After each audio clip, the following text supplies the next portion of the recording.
And welcome back to Sports Night in Auburn.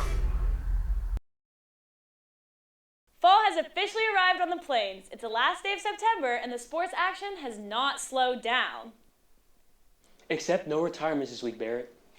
Even without a retirement, we have the scoop on all of Auburn's biggest headlines and updates on every sport in between. Rust is getting knocked off with the inter-squad scrimmages. At the end of the half hour, you will hear from a key transfer from our women's softball. Welcome back to Sports Night in Auburn. I'm Barrett Brown. And I'm John Prowell. But now we'll know, with no set into retirements, for those you still confused about what Bruce Pearl's new position means, we have some answers. After the shock wore off our Auburn fans, people started asking what the Auburn coaching legend role is. Question only furthered after this interview with War Eagle Plus. Did the decision not to run for Senate coincide with the decision at this point to step down to retire as the head coach? The decision to consider running for Senate forced me to think about the possibility of not coaching next year's basketball team.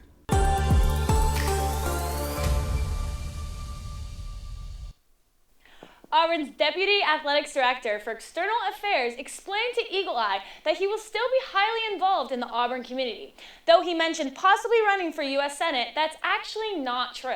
He'll be an ambassador for Auburn, speaking at events and doing fundraisers for the community. His official title is Special Assistant to the Athletic Director, so we're not just saying goodbye to Bruce just yet.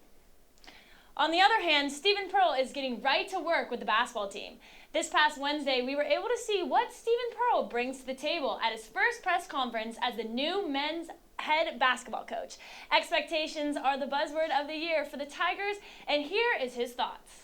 We got to be comfortable in these expectations because they are what they are. The expectation is to win championships. The expectation is to graduate our players. The expectation is to help get our guys to the next level, and that's what we're going to do.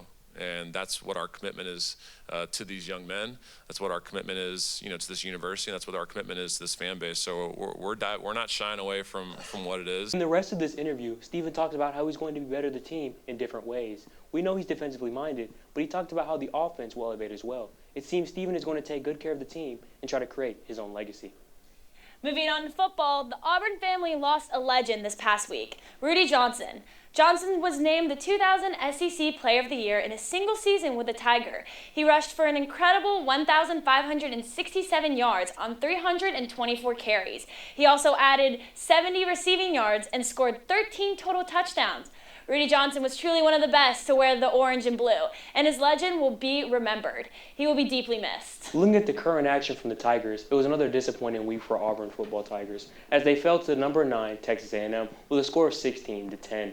Coach Hugh Freeze admitted that the offense performance was unacceptable, though he praised the defense for playing well enough to potentially win the game. At this level, the Tigers are going to have to find a stronger balance on both sides of the ball if they look to stay in a contender. John, I know you have some thoughts on Jackson Arnold, but before we get to that, I do have to say that he is the only quarterback to go 5 straight games at any point in the season without a turnover since 1996.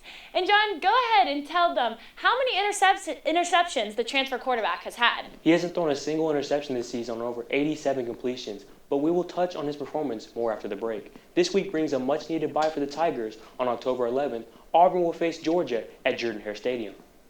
But before we get too far ahead for ourselves, we will get a bye week check-in in the state of Auburn football with our own Eagle Eye insider, Micah Farmer. We return, John and Micah will have more information about the A&M game and what needs to be turned around for the Tigers. Don't go anywhere. We'll be right back.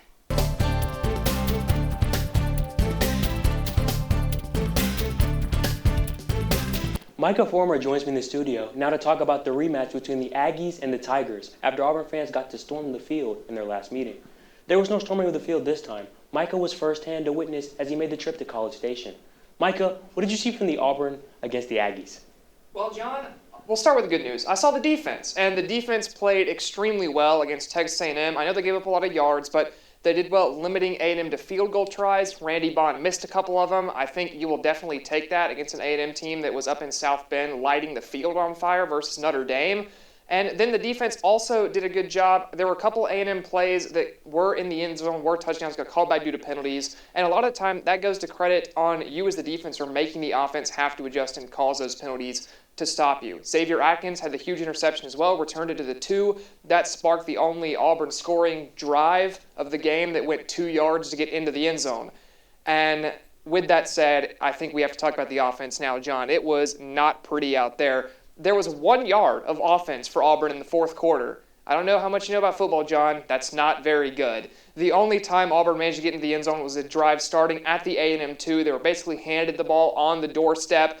After a week where Hugh Freeze said he wanted to try to run the ball more after Oklahoma, we gave the ball to the running backs 8 times. And Damari Alston got 2 of those. Jeremiah Cobb got 6 of them. You don't want to be doing that, especially versus the A&M pass rush that was so good off the edge. Jackson Arnold was struggling. I know y'all mentioned he hasn't thrown any interceptions this year. He's tried his best, believe me. There have been a couple that have hit defenders in the hands. Remember one against Oklahoma that hit a guy in the neck, and he's still standing still in the pocket. He's not making things happen. You have to do something as the quarterback. If you're Jackson Arnold and you know your legs work that well, go take off. Or hit your open receivers. Eric Singleton was wide open multiple times down the field. Arnold didn't find him.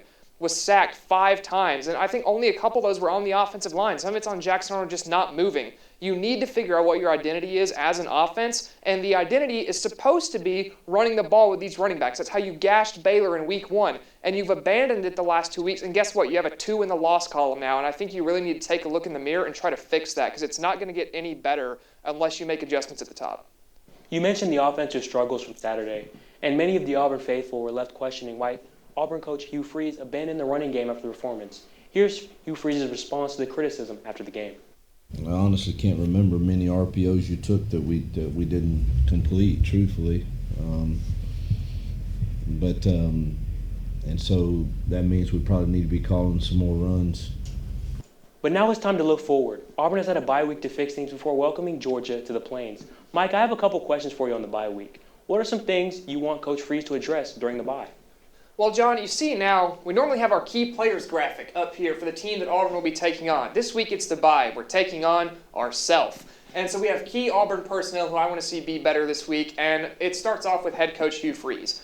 We saw the clip. He said we probably should have run the ball more. After Oklahoma, said we probably should have run the ball more. How about we do it then? You have 2 very solid running backs that you could easily hand the ball off to, and they averaged over 5 yards per carry almost. I believe it was actually 4.75, against A&M. But the running game has been really good when you actually give the running backs the ball. So reevaluate your offense, which he said he's going to try to do, but he said that after Oklahoma too. I hope that he's really taking it seriously this week and putting effort into that. I think if you go into Georgia and try to attack them actually with the running game and scheme some short throws for Jackson Arnold rather than trying to keep pushing the ball down the field when you've shown you can't do that, that's the way you turn this offense around.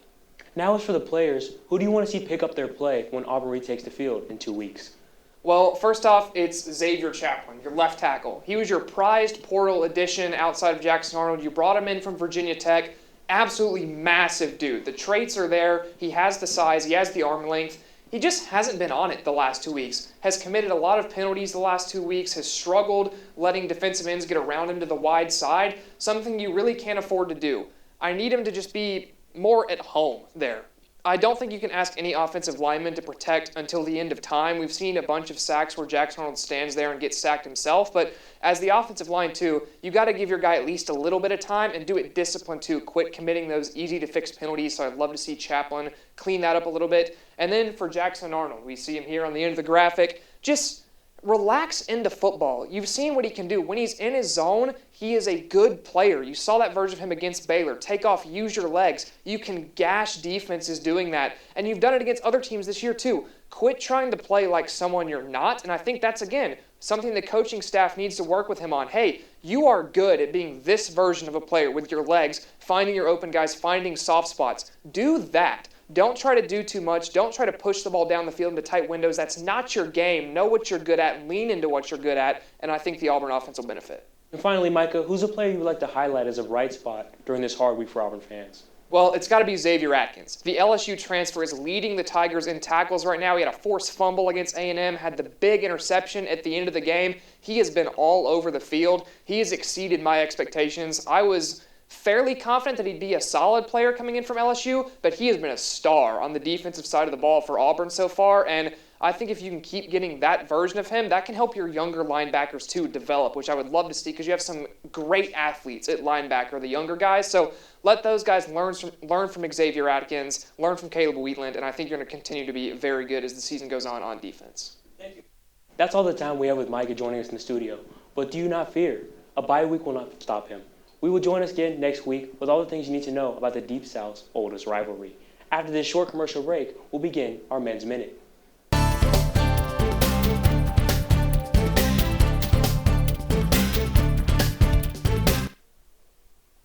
Before we left, we told you that we had an update on the men's golf team.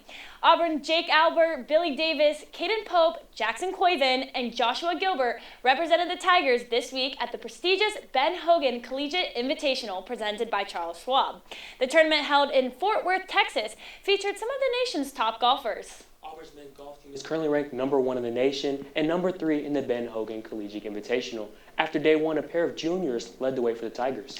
Jackson Coyvin shot 2 over and Caden Pope shot 3 over. The Tigers were in 3rd place after the first round, shooting 3 under as a team. The second round proved to be more of a challenge after scoring 14 over. They dropped to a tie for 8th place. The team was not able to turn things around enough in the 3rd round today. They shot 5 over as a team, and no Auburn athlete ended the tournament shooting under.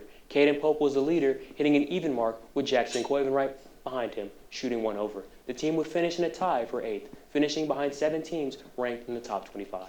Coming up for the team, they'll compete in the Williams Cup at Eagle Point Golf Club in Wilmington, North Carolina, but not until October 19th. Now moving on, Lydia has the news from the men's tennis team where things wind down from the ITA championships. Barrett, things did wind down as the Tigers wrapped up play in Tulsa last Thursday. The Blades brothers, Billy and Freddie, made it to the second round of the doubles main draw before falling to Florida. In singles, Nicholas Henn shut out Duke in his opening match, then beat Arkansas in the second round before coming up short in round 3. The Tigers will get another shot at NCAA singles and doubles bids later this season at the ITA Southern Regional and Sectional Championships. We'll keep our eyes on that tournament to come. This weekend, Auburn's men's tennis is hosting the Battle on the Plains, October 3rd through 5th. It's a mini dual-style tournament at the Yarborough Tennis Center, featuring teams from across the South. Admission is free, so make your way to the courts and come support. Now, from the court to the pool, Auburn Swimming and Diving opens its season with the annual Orange and Blue Inter-Squad meet.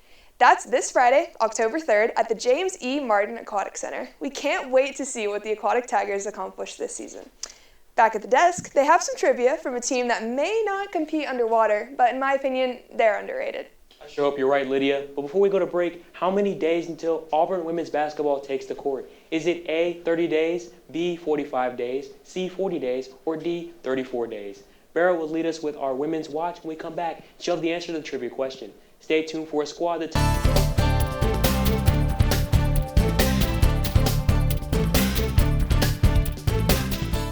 Welcome back. Before the break, John asked a trivia question. He said, how many days until Auburn women's basketball team hits the court? Is it A, 30 days, B, 45 days, C, 40 days, or D, 34 days? If you guessed the letter D, you'd be correct. If you haven't started your countdown yet, what are you doing? The Lady Tigers will play their first game against Charlotte at Charlotte. There's been a coaching change for the Auburn women's basketball. Larry Vickers has officially replaced Johnny Harris as the new head coach. Vickers came to the Plains after a successful run at Norfolk State, where he coached from 2016 to 2025. Now, he's bringing his experience and leadership to the Tigers as they prepare for a new era. Now, Lydia has been going on with women's soccer. Well, the Auburn Tigers soccer team faced the Tigers from the Bayou last Thursday on Greek night. The weather stopped play for 3 hours, and even with the home advantage, the Tigers struggled. LSU had the first goal of the night. Senior Aaron Fleury scored Auburn's lone goal, following up a deflected corner. But LSU answered with 2 more to seal the win. Despite the loss, Gracie Brown, Olivia Woodson, and Dylan Driver all logged career-high minutes. Now, the Tigers travel up I-65 to Nashville on Thursday to take on number 13 ranked Vanderbilt. They will need a big showing against the Commodores, which brings me to another squad facing a ranked matchup. Auburn Equestrian is back in action this Saturday. The 3rd-ranked Tigers host number 8 Baylor.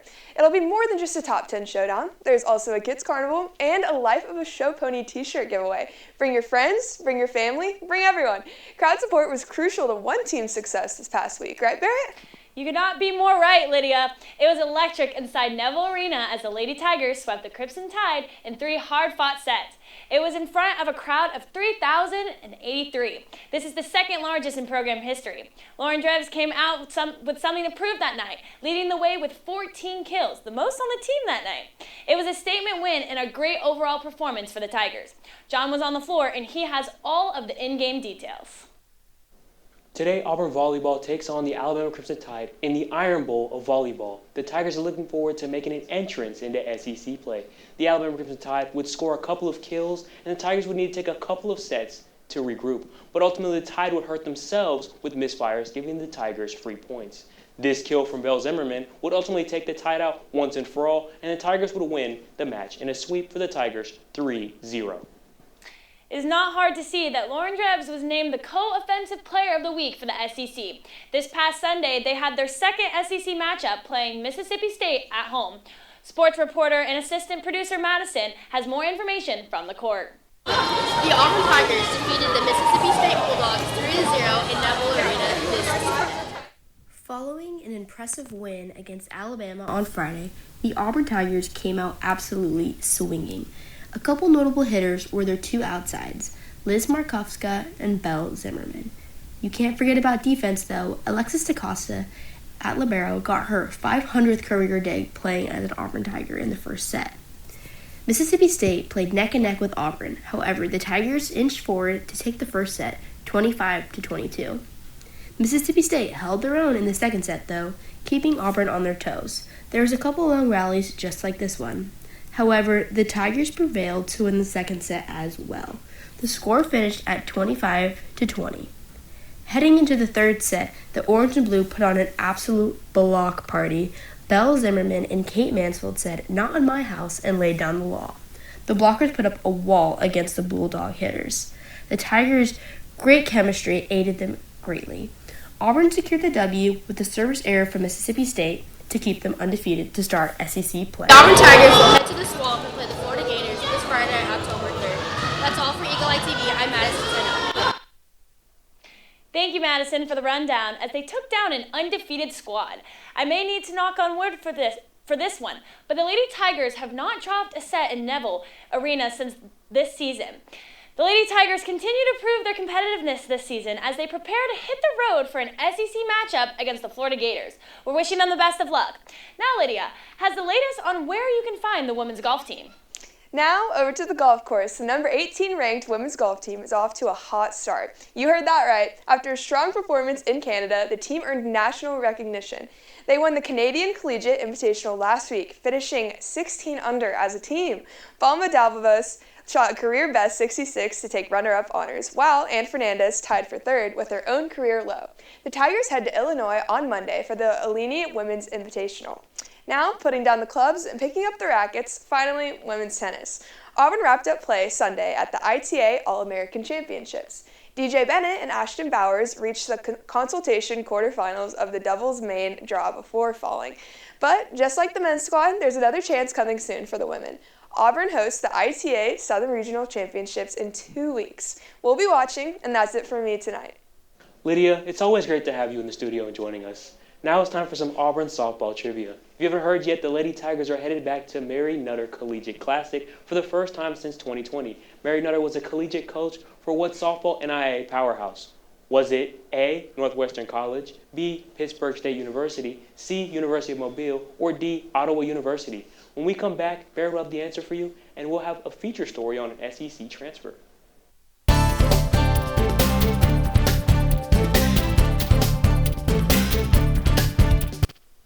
Before the break, John asked which softball NAIA powerhouse Mary Nutter was a collegiate coach for. Was it A, Northwestern University, B, Pittsburgh State University, C, University of Mobile, or D, Ottawa University?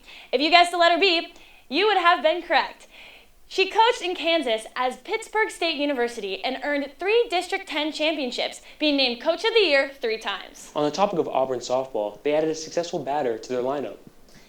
After transferring from Tennessee, junior Destiny Rodriguez is expected to reconnect with her former coaches in the Malveaux and make an immediate impact. From bringing in RPIs to multi-hit games, she's no longer a stranger to SEC play. Madison entered her environment and spoke with her more on her journey to Auburn. My name is Madison Seidel for Eagle Eye News. I'm joined today with senior Destiny Rodriguez, a recent transfer from Tennessee, now playing for the Auburn Tigers. Destiny, what helped you make the decision to come to Auburn, and what stood out about Auburn over other schools? So with my 2 years being at Tennessee, Chris and Kate were my coaches, and I developed a really close relationship with them. So whenever I entered the portal, it was almost like a no-brainer, and they make this place feel like home every single day. Perfect. Going along with that, what was your first impression of the Auburn softball culture? So whenever I came here for my sophomore year of the SEC tournament, the facilities were amazing, and the best part that I liked was the Eagle shooting smoke out of the Jumbotron, so yeah. You're a two-time SEC champion and a veteran SEC starter. How does your experience make you a better leader and someone that your teammates can look up to? I just feel like setting the standard from day one, whether that's on the field, off the field, in the box, whatever it may be. I feel like my teammates make it so easy for me to fill that role. Are there any parts of your game that you are looking forward to improving on this season? Yes, I want to improve all aspects of my game just so I can reach goals throughout the year that I've set for myself. Awesome. And what does your perfect game day routine look like? Okay, so I would wake up and go get a coffee, depending on what time the game is, of course, but I will always have a coffee coming through those doors. And then I would already have my hair done. I would go in the locker room, get dressed, depending, I'm not really sure how pregame meals work here, but like I would get dressed, then eat some food, and then I would feel, actually I would want to feel terrible in the cages because every time I feel bad during warm-up, it ends up being really good during the game. So exactly. And then lastly, what is your favorite Auburn tradition that you've experienced so far? I loved the football game, everything leading up to the kickoff, and then we were fortunate enough to throw t-shirts at the game, so that was so much fun. And then a couple extra questions, quick hitting. Hitting or fielding? Hitting. And then what's your favorite practice drill? Favorite practice drill? Ooh, I heard that they do like perfect like 21s here or something. I want to see what that's about. And then your go-to game day hairstyle? I like a little bubble action, or I like two braids. So yeah. That's all the time we have here today with Destiny Rodriguez, but we look forward to seeing you play as an Auburn Tiger. Destiny, thank you so much for sitting down and joining us, and welcome to the Auburn family. What an awesome story. I know we just talked about them, but the play of the week has to come from the volleyball team. I mean, they just dominated the SEC play, which is a difficult feat in any sport. We want to bring to your attention the match point for Auburn against Alabama. Sweeping your first match of SEC play? Sweet. Beating your in-state rival in front of this crowd? Even sweeter. I want you to notice the way Liz Markovska's swing is so powerful. She uses the block to her advantage here. We won't be getting over this anytime soon. And John, you're so lucky you could be there. Well, that's all we have in store for you tonight. For more sports tonight in Auburn and Eagle Eye Sports, follow our Instagram and Twitter pages. Make sure to subscribe right here on YouTube and tune in every single week. My name's Barrett Brown. For the amazing group here in the Eagle Eye studio, Lydia, Barrett, and everyone behind the camera in the booth, our producer Sophia Weber, Madison Seidel, I'm John Prowell, and this has been Sports Night at Auburn. Good night and War Eagle!